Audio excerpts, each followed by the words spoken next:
What is up, guys? Welcome back to a brand new reaction, and today we're watching British plugs and outlets are on another level. Listen, I don't know why or how there's a 11-minute video on plugs and outlets, but I've actually seen a lot of people talking about British plugs and outlets and how different they are compared to the ones we have here in America. I don't know why.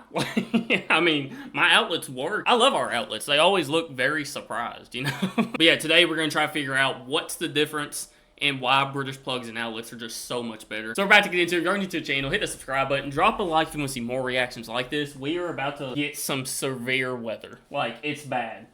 It's so bad they made kids go home. Like, they closed all the schools and made the kids go home. So who knows, the power might go out in the middle of this. So if it does, I'm still posting it. British AC plugs and sockets are very different from a lot of the other plugs and socket sets around the world, and they're super different than what we're used to here in North America. In fact, holding these two next to each other, these British ones seem absolutely mammoth. I'm about to say, that's just like a normal plug?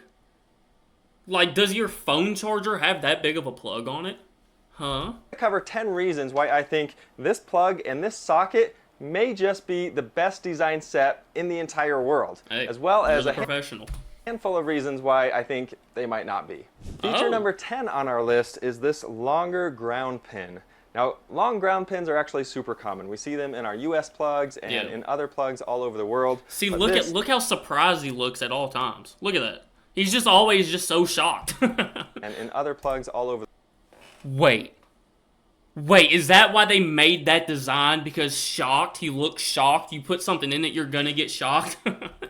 The world, but this is quite different actually. It serves a purpose in an overall safety system on these types of plugs. By the way, these are called Type G, and the Type G here has this longer pin because as you insert it, and by the way, across the pond there they call this an earth pin.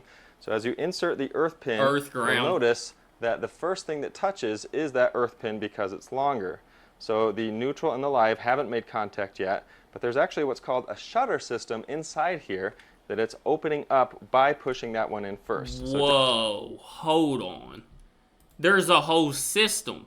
So the ground or the earth or whatever has to go in first so that way the positive and negative can get in there. Ours do not have that. Like, at all. Like, even in school, I remember vividly because I was dumb. In school, we would literally take paper clips and bend them over and shove them in the power socket and see who could last the longest. I think that might be what's wrong with me, but we literally used to do that all the time in school. So, like, we don't even have this. Like, you can just shove stuff right in there. That it's opening up by pushing that one in first. So just now, as I got it that far, it opened up the shutters, and then I can proceed to plug it all the way in. Wow. Until I do that, these are actually closed off. Obviously, never stick anything into an outlet. Now, this may be telling about me, I don't know, but literally... Do not be like me. Listen, I was dumb. Alright? I was dumb. Don't be like me. One of the earliest memories I have in life is when I was super little, maybe 3 or 4, and I stuck something into an outlet, got completely shocked, and I remember looking at the outlet after this had happened and seeing these black scorch marks all over it. But kids in the UK... Oh my goodness, that never happened in school. Most likely haven't had that experience. Feature number 9 is that when we insert the earth pin and clear those shutters, the only thing that's exposed on the live and the neutral is actually this black section here. If you're wondering what that is, that's actually a bit of insulation, and it's 9 millimeters up these pins here. So that's because once you have some contact with the live and the neutral to your receptacle, it makes it so that you can't touch anything that's live at that point. Check it out. So if I get this part of the way in there, and it's actually touching, now the only thing that's exposed is just the insulated area, which is not conductive. Wow. Wow. Okay, hold on. They might be better. Yeah. No. That's crazy. Who thought of that? You're a genius. Whoever thought of that is a genius.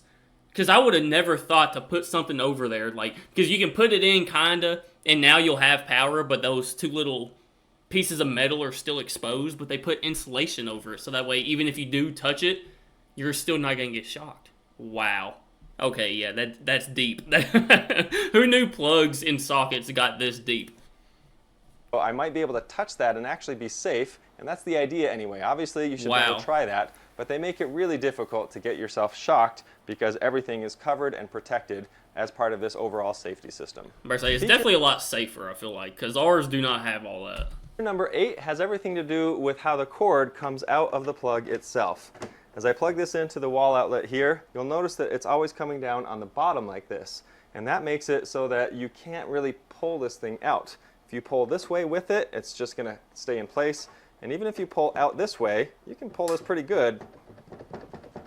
And it's really not going anywhere. Dang. It's a really smart feature. Now this has come loose a little bit, but a lot less than it would if the cord were coming out of the face of the plug. Yeah, Speaking of plugs, that's how most of ours are. See, like even my laptop charger, you plug it in just like this, and this is where it comes out at, so it could easily pull out. Bro, y'all really thought of everything. This is crazy.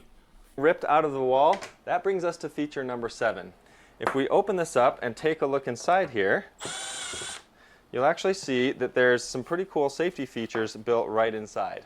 The first thing you might notice is there is built-in strain relief right here, and the cool thing is you can actually remove these little fins in many cases to replace this cord if you need to or to work on it. What? The next thing is the short cable in here, this brown one, that's your live cable. And this live wire right here is the shortest one and the straightest one, so that as you pull this cord out, if it gets ripped out specifically, that one is going to be the first one to disconnect, cutting the electricity to the rest of this. Oh, the second one, bro. No, this is insane. What? Even the power cord, like the actual little cord, is shorter, so that way when you pull it, that comes out first. So then if you have exposed wire, it's not getting any power to it anyways. Wow. Okay. Y'all win. You win. You win. I didn't know if there was a competition going on, but if there was, you got it. That's crazy. One is this blue or the neutral one here that's underneath, and that will get pulled out next. And at that point, you have no electricity connected, just your ground. Yeah. I think it's pretty brilliant that there's extra slack built into the ground. There's very little, but a little bit of slack built into the neutral, and no slack built into the live, so that if this gets ripped out, it pulls the electricity first. Do y'all hear that? That is thunder. Yo. You might get wiped off the map. It might happen. Again, keeping the user safe. While we're looking at the open plug, that brings us to feature 6, which is the fact that these Type G plugs can actually be opened up just about any time you need to by removing one or more screws. Now, Type G, just so you know, is not just used in the UK. They're actually all over the place and pretty much anywhere the UK has had some major influence. So for example, they're used in Ireland, the United Arab Emirates, Singapore, Hong Kong, Beijing, Indonesia, parts of India, and even several other countries. So those are very different. So I still need to know, like, is that just like the average plug? Because like we have, you know, I don't have any here, but we have plugs that kind of look like that. And then we also just have like the normal little plugs, but then we also have plugs that instead of having 2 prongs, it does have a ground prong. So there's like different styles of plugs. But is that one just like universal? Like that just goes to everything? Y'all let me know. From the Type A and Type B that we use here in North America. The Type A is the 2-prong here, and the Type B is the 3-prong, which includes the ground pin. Yeah. And these guys don't have any way to service anything in here. No. All of this is completely sealed off, it's completely solid, and there's no way to do anything to fix this if this starts to become broken or frayed. Basically, you just have to either buy like a completely new cord and wire it to whatever it's coming off of, or just buy a completely new thing. Like that's it. There's no fixing them. Are to toss it, which is what most people do, and get a new one, or you can cut it off and use a replacement plug. I've got a video showing how to do that, but it's nice that with the Type G plugs here, it's just a built-in feature to be able to fix these or adjust these if need be. Wow. All of the names you see on the screen here are the people who have most recently joined our channel membership and are supporting. Speaking of which, if you haven't already, go join the Anna and JT channel membership to watch our new podcast, Cheese and Rice. Next Monday, we have our first guest, Anna's cousin, and we're talking nothing but paranormal, okay? We actually did a little investigation here in the house, and then also out on like our property, because we got Native American burial grounds on our property. We talk about all that in the next episode of the Cheese and Rice podcast, available only on the Anna and JT channel memberships. Link down in the description. Go check it out. Appreciate you, dude. Thanks for the plug. Reminding me to plug. Thank you, each and every one. You most likely noticed the fuse inside the plug itself here.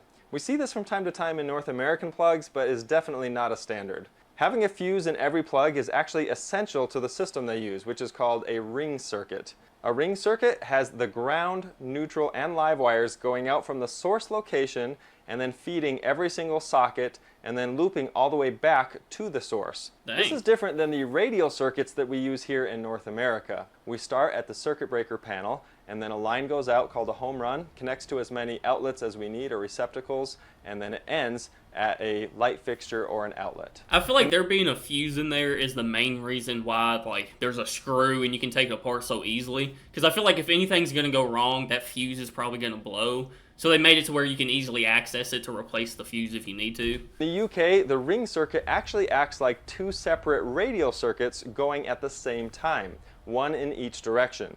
As a result, having a fuse on every appliance means that if there's a short or an overload in an appliance, the fuse in the plug can blow rather than tripping the whole circuit and everything else on it. Wow. See, ours ain't like that, because if something trips or something blows, it's going to trip the whole circuit, and you got to go, like, flip over the breaker and, you know, fix the breaker or whatever, which isn't, like, that big of an inconvenience, because you just go over there and flip it, you know? But I guess that way it's safer, and also, like, everything doesn't turn off on that one breaker. And then it's also probably easier to, like, pinpoint what made it happen, so. Are typically pretty easy to replace, and they cost next to nothing as well. For a plug like this, you do have to take it apart to access that plug, but it's usually just one screw like we saw. But a lot of plugs actually come with a little access panel that you can get without removing any screws to make it even easier. Dang. Number 4 on our list is the robustness of these pins, which are so good at carrying a large load.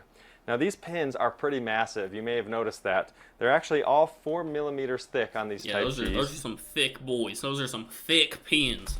This is 8 millimeters thick, and then these neutral and lives are about 6.35 millimeters. When I hold this side by side next to our Type B, you can see the difference. The result of this See, one problem I have, especially with like extension cords and everything, is our plugs, like the actual prongs, they'll get bent in. And you have to like unbend them and then plug them in. I don't really know how it happens. I guess just from like tossing it around or something. It mostly happens with like extension cords and everything. But they do bend extremely easy.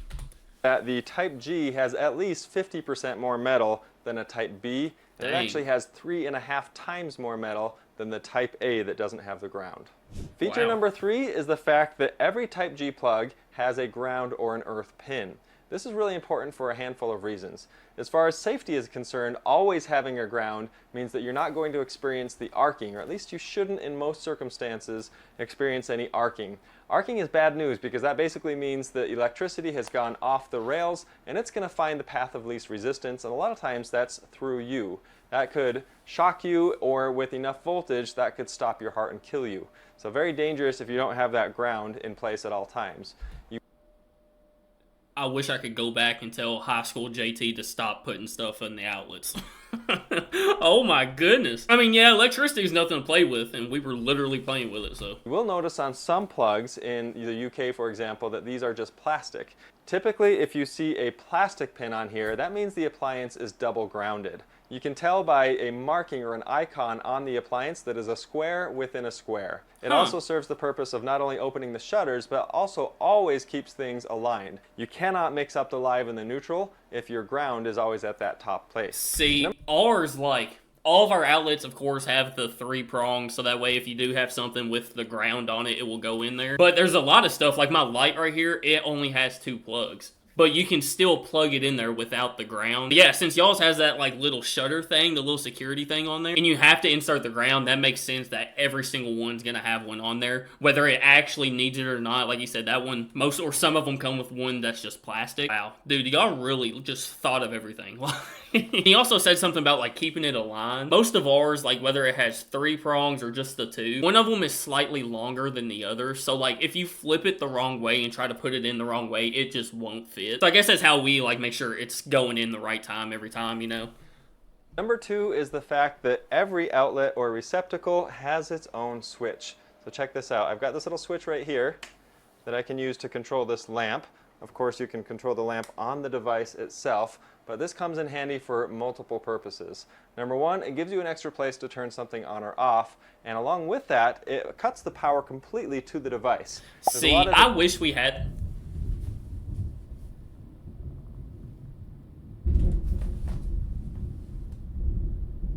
Bro. Oh my goodness. Oh, it's about to start storming, son. Bad. Oh, gosh. But I wish we had the little switches on the actual outlets. Because, like, whenever, like, we go on, like, vacation or something and we're leaving the house for, like, multiple days, I go around and unplug everything from every outlet. That can be, you know, you gotta keep, like, the fridge running and everything. Because, like, even though it's off, it's just, like, a peace of mind thing, making sure everything's unplugged. But with that, you don't have to unplug it. You just go over there, flip the switch, and there's no power to it at all. But I feel like, dude, I would always forget to flip the switch back on. I'd plug my phone in and go to sleep, thinking my phone was charging all night, and wake up it's so dead. I feel like that would get annoying, forgetting to actually flip the switch on there, but it is pretty smart. Devices and appliances out there that are using a trickle amount of energy at all times, even when it's powered off. Yeah. So by switching it off at the receptacle here, you're taking care of that issue. Yeah, that's like your PlayStation and stuff like that. It's always, even though it's completely off, it's always pulling a little bit of energy. So yeah, you can completely shut it off with that. On our list, and honestly, these were pretty tricky to put in any particular order, so take that for what it's worth, but is the fact that all of these outlets and plugs run off of 230 volts.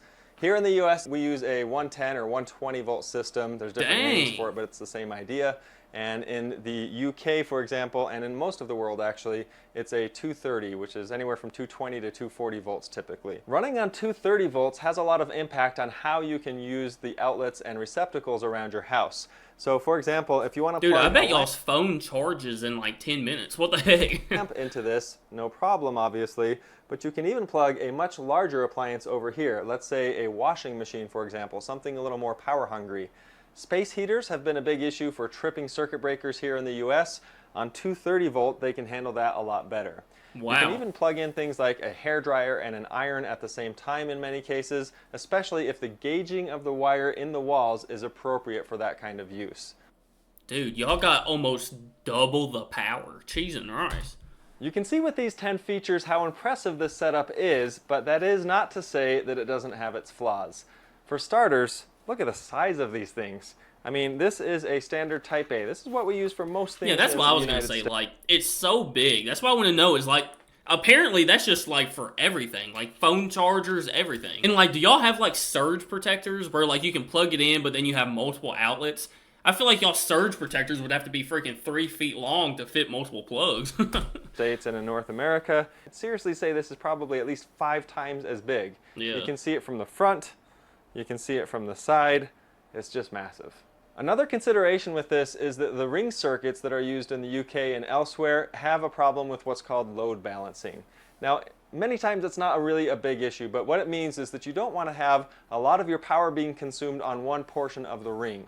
You want to distribute that throughout the ring as much as possible, because if you don't, you're actually forcing a lot of electricity, a lot of load to happen in a short distance of these wires, and these wires typically tend to be a thinner gauge, which is part of the beauty of the system. It takes up less copper, but the load balancing can be an issue in many cases. On that note, installing or maintaining or even testing a ring circuit is a lot more difficult than a radial circuit. So that's something to be considered with the overall system in general. The switches that we showed earlier on the socket here are a good thing in some cases, but they're a bad thing in other cases. So for example, let's say this light is not turning on.